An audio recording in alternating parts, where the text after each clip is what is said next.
അങ്ങനെ ഞങ്ങളുടെ അതിമനോഹരമായ 2 ദിവസത്തെ പോളണ്ട് ട്രിപ്പ് അവസാനിച്ചത് ഇങ്ങനെയായിരുന്നു. അതായത് ഞങ്ങളുടെ പിന്നിൽ ഒരു വണ്ടി വന്നിട്ട് ഇടിച്ചു. അതൊരു ലേഡിയായിരുന്നു ഓടിച്ചിരുന്ന ആൾ. ഇത്തിരി ഫുൾ മദ്യം കഴിച്ചിട്ടുണ്ടായിരുന്നു തോന്നുന്നു. അങ്ങനെ ആൾ വന്ന് ഇടിച്ച സമയത്ത് ഒരു പുലർച്ചെയായിരുന്നു. ഒരു ഏകദേശം 4 മണി ആ ടൈമിൽ അങ്ങോട്ടായിരുന്നു. 3 മണി 4 മണി ആ ടൈമിലായിരുന്നു. അതാണ് ഇരുട്ട്. പിന്നെ ഞങ്ങളുടെ വണ്ടിയുടെ ഡിക്കി മൊത്തം പോയി. ഞങ്ങളുടെ ഓണറോട് വിളിച്ചപ്പോൾ ഞങ്ങൾ റെൻറ്റിനെടുത്ത വണ്ടിയായിരുന്നു. ഓണർ പറഞ്ഞത് ഇത് വണ്ടിയിൽ ടോട്ടൽ ലോസ് ആണ്.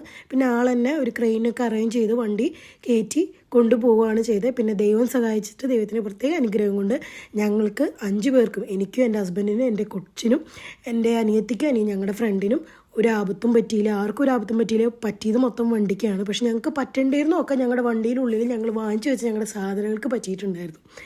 അപ്പോൾ ഇതിലൂടെ ഞങ്ങൾക്കൊരു കാര്യം ഞങ്ങൾ മനസ്സിലാക്കിയെന്ന് വെച്ച് കഴിഞ്ഞാൽ ഈ വിൻ്ററിൽ ഇത്രയും ദൂരത്തേക്കുള്ള ഒരു long trip, road trip risk ആണെന്ന് മനസ്സിലായി.